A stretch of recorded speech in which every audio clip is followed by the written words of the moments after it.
looking at the three characters, I guess there's six characters, but the three gameplay styles, and going over the different like gameplay mechanics of them, and speedrun strats, and just generally how you should be moving with the characters in gameplay. I suppose I could go into things a bit more in depth, but this video is already long enough, so I didn't really want to do a lot more. Maybe I could do like a part 2 with more complicated stuff after a while, if anyone's interested. But yeah, enjoy. I'll put the links to like the different sections in the description of the video. So this is Sonic. Sonic can jump. The longer you hold the button for, the longer he jumps for. In the air, if you press A, he does a homing attack. Homing attacks casually are useful for hitting enemies with, like that. As you can see, he just locks onto it and hits them. They give you speed, like, just running forward like this is slower than homing attacking and then running. So it does give you a speed boost. But if you're going pretty quickly and then you homing attack, you lose a bit of speed. And just in general, it's not a very fast thing to do compared to a lot of other options. So one way to make it faster, and like the reason why it's fairly useful, is because you can do a homing attack cancel. So if I go somewhere where you can see it better, if you do a homing attack, there's this blue trail that follows Sonic for the duration of the homing attack. Now, if you press B to cancel that, straight after doing the homing attack, Sonic just loses the blue trail, and this is a lot faster than just doing a full homing attack. This is useful pretty much anywhere if you want more speed or distance. Doing the homing attack cancel puts you into the falling state, like a lot earlier, than doing a normal homing attack. So, if you're like trying to hit an enemy with it, doing a homing attack cancel is not a good idea, because you're not going to hit them. Well, you're going to hit them, but you're going to get hit, which isn't good. As long as the blue trail is around Sonic, you can hit enemies with a homing attack, so doing this just renders it completely useless for everything other than going fast. So, as I mentioned before, Sonic has a jump. If you do a little jump, he does a little jump. If you do a big jump, he does a big jump. If you do a really big jump, it looks a bit weird compared with a lot of other video games. Now, what's happening is it appears that Sonic's sort of hovering in place, and you can feel that it feels pretty different when you're moving about. Now, what's happening is the way the game designers programmed this is Sonic gains height naturally, like your jump physically goes higher up until about this point in your jump. If you continue holding the button at this point, what Sonic does is he hovers, he like retains his momentum a little bit, and he tries to like hover in place for the duration of the frames. So there's 60 frames, which is equivalent to about a second, which is why he hovers in the air for about a second from there. Now, the only requirements they put into the game for the hover frames to activate are that Sonic has completed his jump, which means like you've started your jump and let go of the A button, or reached the max height like this, and that you are holding A. Now, if you do a small jump and were able to just start holding A, you could hover, theoretically, but the general idea, like for most players at this point, would be, well, how can I hold A? Because if you start holding A, he does a homing attack. Now, what you can do, and this is how we do it, is if you pause and then you press A to end the pause, the game never counts it as you pressing A. The game just sees it as, okay, you unpaused, and now you're holding A. So all the game checks for is, you've completed like the initial part of your jump, and you are holding A. Therefore, we'll give you the hover frames like that. And this is what happens. It's a very interesting mechanic. So you can use this wherever you want to fall slower. Or like, if you're gaining height and you hover, you'll continue gaining height for a bit of the hover. So that can be pretty useful. Like, that's what it's intended to do, after all. Like, it's intended to make your initial jump height higher. So if I wanted to jump, say, over to those platforms over there, I'm sure I could make it by just doing this. But as you can see, that's slow jumping out of a spin dash like that loses you so much speed. So what you could do instead is do a small jump, which doesn't lose much speed, and then use hover frames out of that small jump. And this ends up getting you more distance than just doing this over long distances. Kind of like that. Because what's happening is I'm doing a short hop, then I'm doing hover, so it's giving me a lot more height than I would get otherwise, without sacrificing much of the speed that you'd have to sacrifice to do a full jump. So it's pretty useful. It's also useful if you're just falling, and you want to fall, you know, less, like in FR skip, where you're falling to the goal ring, but you might not have enough height to make it, so you could use your hover frames to maybe have a little bit more height, so you can make it. Alright, so as Sonic or Shadow, when you press B, you do a somersault. If you press B and then press A during the somersault, you jump out of it, provided you're pushing a direction. If you're not pushing a direction, then this happens. Like, he does this back hop. It's pretty useless, but somersaulting and then jumping out of it, like from a standstill, it gives you a ton of speed.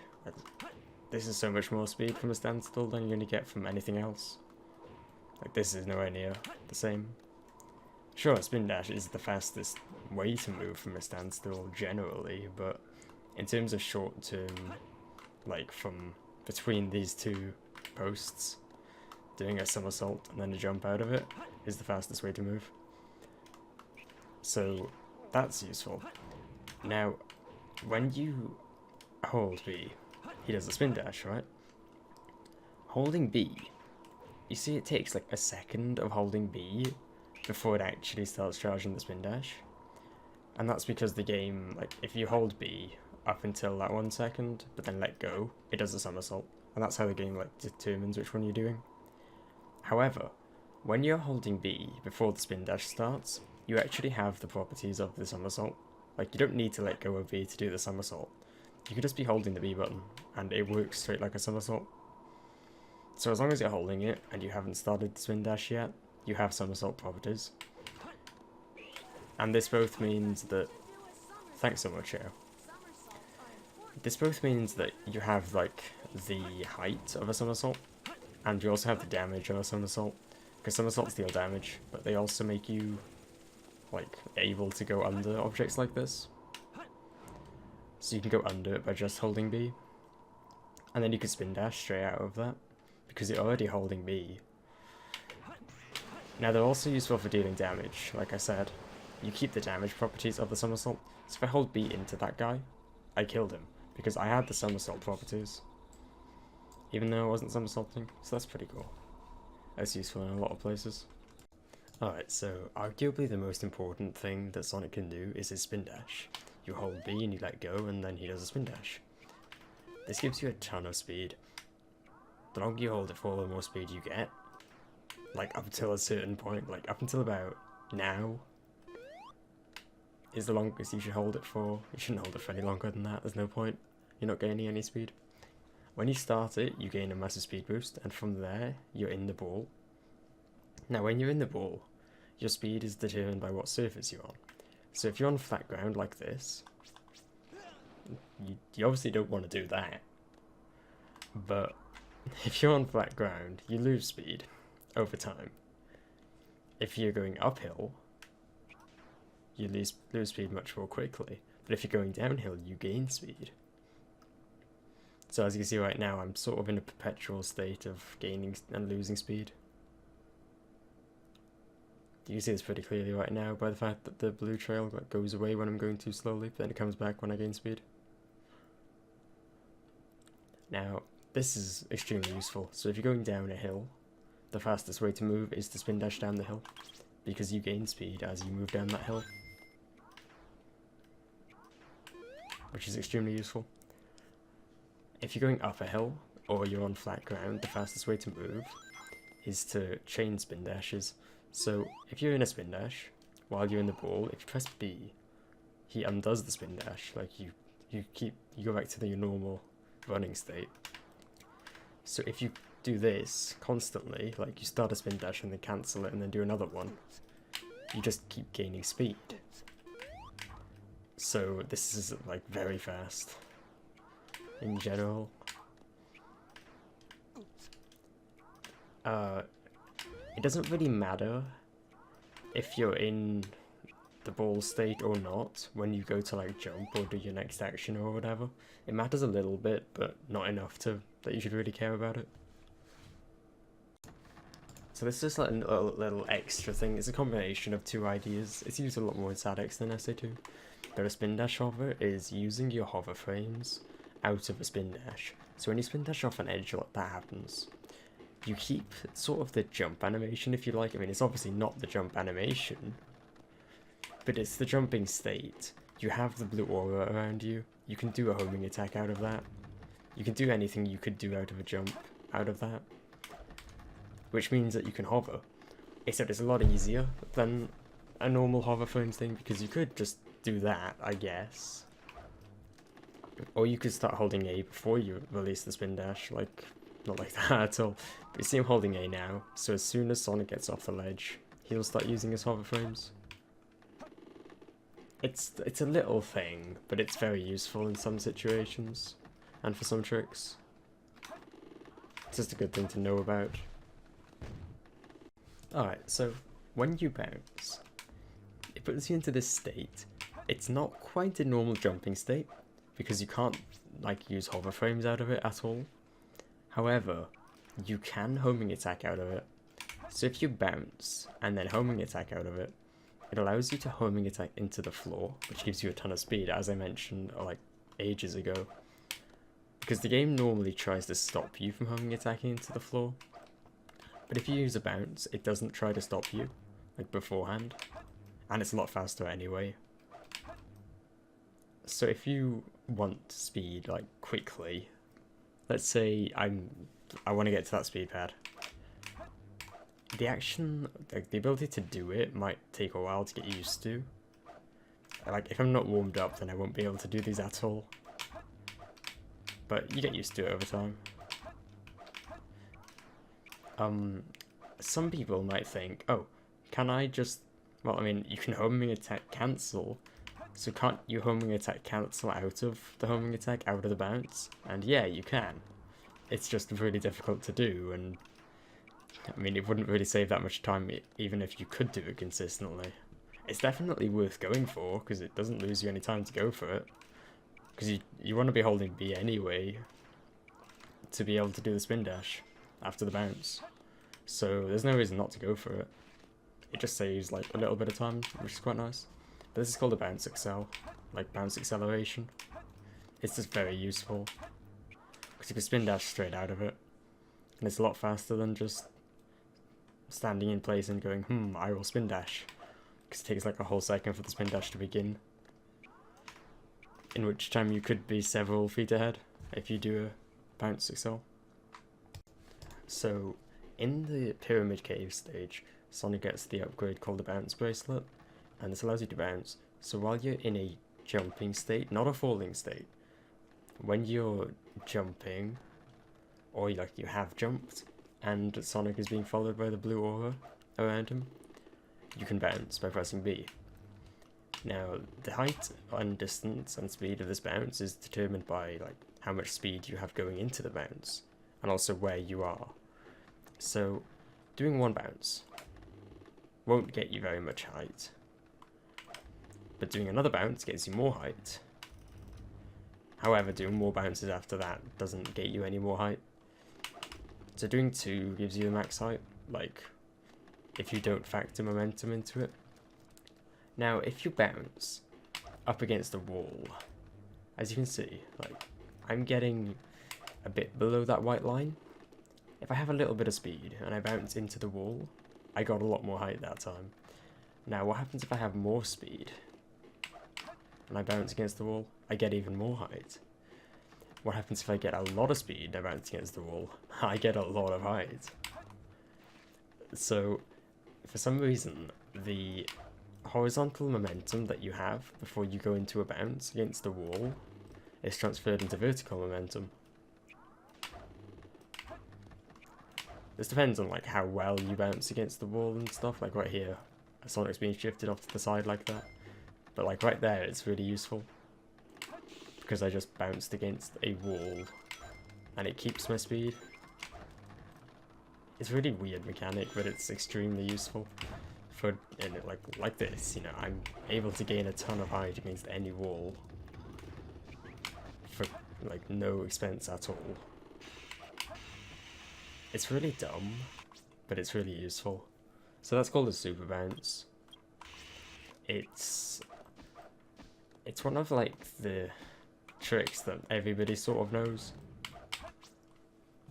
I'm not going to include that bit in the recording. So I just thought I'd include a little section on this. This is called a mock bounce.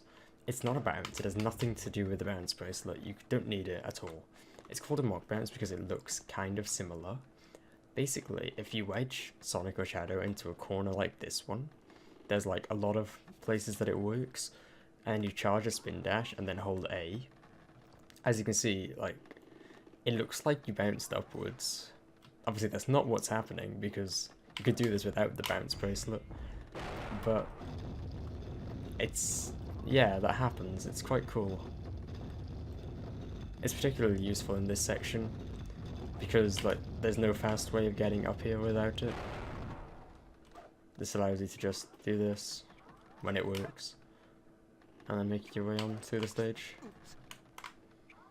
It's useful in other stages too, like there are other stages like Radical Highway and Metal Harbor that have mock bounce spots. Alright, so I think the first sort of 20 seconds of Crazy Gadget illustrate a lot of the concepts that I've talked about in this tutorial so far, like really well. So I just like to play a little 20-second clip of that and then point out what I'm doing at each part. This isn't good. This isn't a good first 20 seconds of Crazy Gadget by any means, but it's pretty obvious what I'm doing in each situation, so I thought I'd show it. So the stage starts. I do a light dash. I haven't talked about this at all. When you get the light shoes from Metal Harbor, if you press B next to a trail of rings, Sonic will like fly along it like this. This is what he does. There's nothing really to talk about with it, so I didn't make a part about it. So then I start the spin dash. As you can see, I'm on flat ground there, so I wanted to be charging spin dashes and chaining them together. Now right here is a slope. I'm coming up to a slope. So I want to, as you can see there, I want to stay in the ball as I'm going down the slope to build up speed. Now this part, I haven't really talked about this yet, but I'm not going to, because this is the end of the Sonic section. But what I did here was I did a bounce over to this switch. Most people might think, okay, why wouldn't you just jump over to the switch? It's because bouncing keeps your speed more than doing a jump up there. Doing a jump is more controllable, and I used to do it when I was new though, so it's understandable if you do it. Hit the switch, this puts you on the ceiling because that's how the level works. Now I do a bounce excel. As you can see, that's like, if you do them quickly like this, they are pretty fast. And then out of that I can do a spin dash. And then from that spin dash I do a super bounce up the wall. Then start charging another spin dash, bounce down here. And I do the same thing again as I did before, where I do a bounce instead of a jump because it retains your speed better. There. Now in this section, to get out of this little, I don't know what you'd call this little hole that Sonic's in, you have to bounce twice. You saw that I bounced twice there.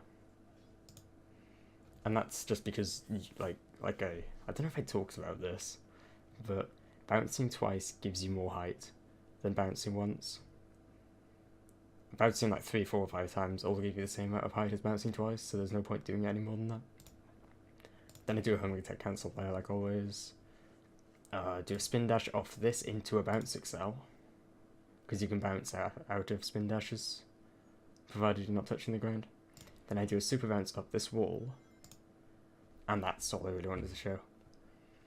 But as you can see from that, a lot of that's very smooth. It wasn't very fast. Like in this example, I could do it a lot better than that, and I'm sure other people could do it better than I could by far. But you can see all the different elements working in tandem there, and it creates quite a smooth experience. And that's what you want to aim for with your gameplay.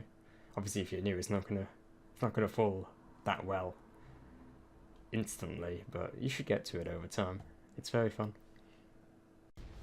Alright, so this stage can pretty well illustrate a lot of Knuckles' movement points. Even though there's like different gravity in this stage because it's in space, you can still like see what I'm talking about pretty easily, and it's a very open stage, so it's very useful to look at. The first thing I want to talk about is a punch excel. So when Knuckles gains speed, as you can see, it takes him a while to get to his top speed, like just from a standstill if you just run. Now if you glide, as you can see, that goes quite a bit higher, just straight away. However, you can make this better, because if you punch with that much speed, Knuckles does this. He does a slow punch followed by this like 3-hit combo. However, if you have a bit more speed than a little bit, when you punch, Knuckles will instantly hit top speed. And from there, if you do a 3-punch combo, he does this one instead of the uppercut. Now, the way to quickly get yourself to enough speed that you could punch and be at full speed is if you glide and then punch, you'll be at top speed instantly, which is the fastest way to move from a standstill. Like that. That's not technically the fastest, that's the idea behind it. However, as you'll notice, you glide and then you have to wait for him to fall before you can punch. Like, there's that tiny little bit of time that you can save if you press B. Because pressing B while in the air, unless you're in a falling state, because like if you fall and press B it does nothing. As long as you're not in a falling state and you press B in the air, he does a drill drive, which looks like that, which is where he just flies straight down. So if you do a glide, drill drive, and then punch like that, you gain speed extremely quickly.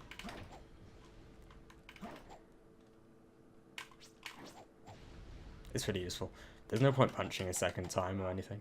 If you continue to punch like this, you're just losing speed really, because his maximum running speed is faster than his punching speed, so there's no point doing that.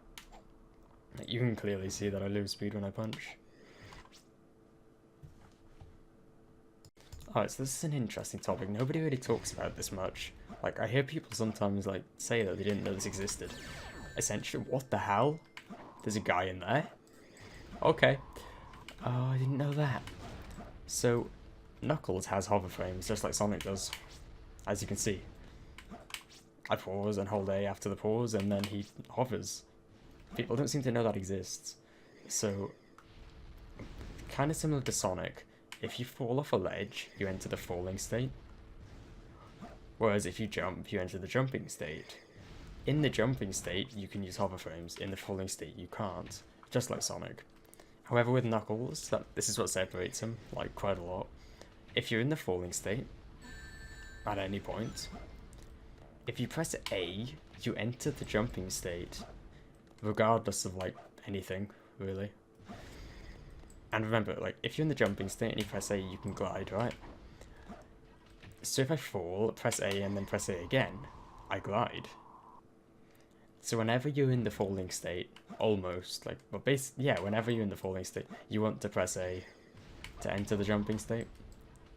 Even if all you want to do is fall. Because you can press A to enter the jumping state, then use the drill drive to go down faster. You always want to press A to enter the jumping state if you're in a falling state. I can't really think of any incidences where you wouldn't want to. This is a very good thing to know about. But yeah, with the hover frames, they're useful a little bit, not very useful, like nowhere near to the extent that they are as Sonic, but if I take something like Pumpkin Hill, this stage, if you fall down, it throws you back up. This is just like the way the stage works. When you're at the peak of your jump-ish, the game allows you to do A and B inputs again, because it locks them at this point. Like, I can't do anything. About now is where it'll let you do stuff. You can start hovering about this point, as you can see there. And that's really useful. This is like a really underrated thing that you can do. Let's say my first piece is in the middle of these two blocks. I can hover here. Obviously that hover was a bit late. You want to hover before he reaches his max height, like just before. Like that. You can keep your height a lot longer that way. Just little things like that will improve your Knuckles gameplay quite a lot. So with Knuckles, if you jump and hold A, you glide. This is a really good first piece, and I want to take it, but I'm doing a tutorial. So, if you're gliding, after about a second, Knuckles starts to fall. As you can see, he's like going down like quite a lot. Whereas at the start of the glide, he's not falling as much, but after that second hits, he starts falling more and more with your glide. Now, the way to fix that, and this is a good thing to do, some people don't do it, but it's definitely useful in a lot of situations. If you can, you can cancel your glide by pressing B then A really quickly like that, and that restores your height of the glide, so it'll start not falling as fast again. So if you do this every second, optimally, obviously it's only optimal every second if you're actually frame perfect with it, but you should do it every second and a half or something like that, and it'll help you maintain your height more than just regular gliding would. It's a very interesting concept to wrap your head around, the fact that falling like that makes you fall less, but it's very useful, and I'd recommend doing it a lot. If you mess it up, if you press B, but then don't press A, you miss the A input, that can suck, because then you've just fall and lose a bunch of height, but it's worth going for, I think. So this is quite an advanced strategy. It's a thing that almost everybody knows about it, but not many people really employ it into their gameplay. So when you're climbing as Knuckles, climbing is very slow. It's not something you want to be doing much ever. However, if you climb and push your stick into a wall, certain walls I mean, not all walls do this, very specific walls do this in specific stages, but you can figure it out by just trying it out on different walls yourself. If you climb and push the stick into the wall, you move faster up and down that wall. As you can see, the speed difference between this and this is massive. You go a lot faster when pushing up against these types of walls. And this is true on a lot of walls. Definitely not the majority, but enough to where it's something you should look at doing. For example, I could just climb up this, which is what I do actually because I'm dumb. Or, if you want to be fast, you could climb, push yourself against the wall while you're climbing up to get that little bit of extra speed. This is an interesting mechanic, and it's pretty useful for getting a little bit faster times. So I'm going to talk a bit about maintaining momentum with the mech characters, Tails and Eggman. So you gain momentum by walking forwards like this. As long as your turns are very smooth like that, like these, you won't lose much speed. If your turns are sharp like that, as you can see I'm losing a bunch of speed every time I try and turn. It doesn't matter where I'm turning, I'm losing so much speed. Because that's how these characters work. If you push one direction, and then, I'm really bad at it, but if you push one direction and push the other one instantly, you do this, which is known as a back pedal. It's really fast, it can be useful in some situations, like over here. If I shoot down this pillar, and I want to have enough speed to quickly do that, I can do a back pedal. It's faster than just saying, okay, I will run towards it. It's a lot faster to do this, because it gives you instant momentum instead of you having to build it up on your own. So when you jump with a mech character and turn, you don't get that speed decrease you do from a normal turn, because you're in the air. You lose a bit of speed because you jump, jumping, doing a short hop, if you're running in a straight line, doing a short hop loses you a quarter of a second.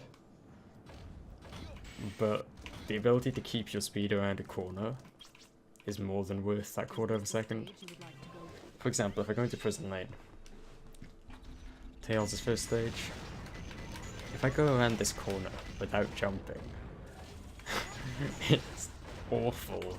You can see how much speed I lost there. But if I take the same corner, but I jump around it, I don't lose anywhere near as much speed. I lost a bit of speed because I ran into the wall, but that's not what we're paying attention to. So yeah, as long as you make sure you do jump around corners and that your cornering isn't like that sharp, you should be able to keep your speed with mechs pretty effectively. Now once you get the upgrades that allow you to hover with the mech characters, the stages that follow become a lot more open in general, and the hover allows you to slow your descents. That's its intended purpose, which allows you to get more distance on your jumps. However, you can start the hover at any point in the jump, as long as you let go of A and then press A again. So if you do it quickly like that, you actually gain more height than a normal jump.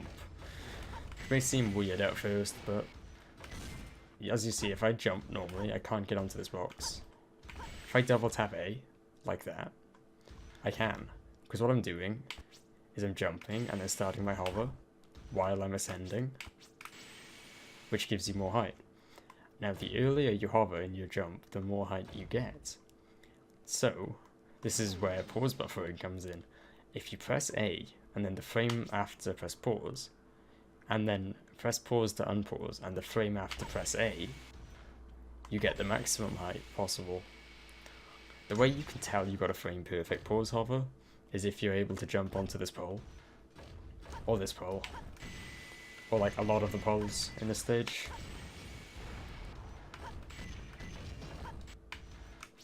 Fuck. Aiden would never say fuck.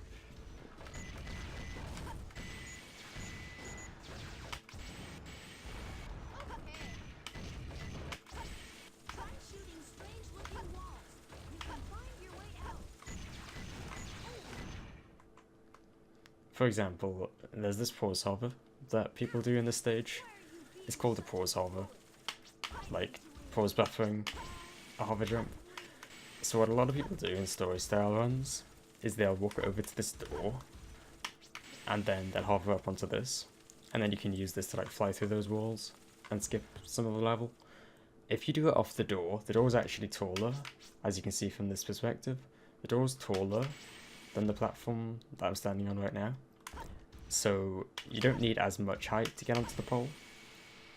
So you don't need a frame perfect pause hover. You can, I think it's 4 frames leniency, but if you do it from this platform, it has to be frame perfect. So like if you have massive balls, you go for this. If you have even bigger balls, you go for it and get it in a race like me. It's kind of free, as long as you can do frame perfect pause hovers, which I can't do at the moment, apparently. What? There we go. Okay, yeah. So that's just the thing you get better at over time. I'd advise like remapping pause to a different button on your controller than the regular one, but I know most people don't do that, so there's no real need to do it. I find pressing pause with one of my fingers and then jumping with the other finger, like on the same hand, really, that works really well. But you might want to put it on like one of the bumpers or something. Most people, not most people, but a lot of people do that and find it useful.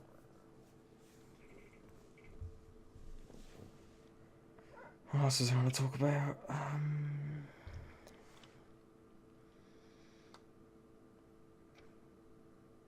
No, that's it really.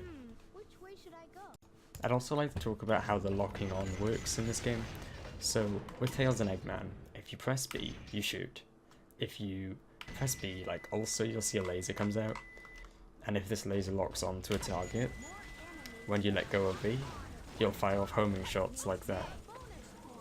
As Zomocho just said, the more you lock onto it at once, the more bonus points you get. But the way it appears is that if the laser touches them, then you lock onto them. This isn't actually how it works. The game just has like specific locations that you can stand in to lock onto each enemy. For example, if I'm standing up here and I try to lock onto those guys up there, my laser might hit them. By those guys up there, I mean these guys. My laser might hit them, but I can't shoot them because this isn't a designated spot that the game has picked for me to aim at them from. However, this is, so I can aim at him from down here. It's a really silly thing. I don't know why they made it like this, but that's how it is. So this is another pretty good example of what I was talking about. There's some enemies up here behind a wall, and for some reason you're able to shoot them from where I am now. As you see, I just locked onto him, even though he's literally behind that wall. Like, he was standing in this position here, and I was able to lock onto him from there. There's a couple of spots like that in these stages. Another one would be like this. That guy up there in the top left that I just aimed at. Like, he sits up here, but I aimed at him. It's a weird thing to get used to. It's not something many people really notice, but if you feel like your lock-ons aren't like locking on when you expect them to, that'll probably be why. You just need to change where you're standing when you do go for the lock-on.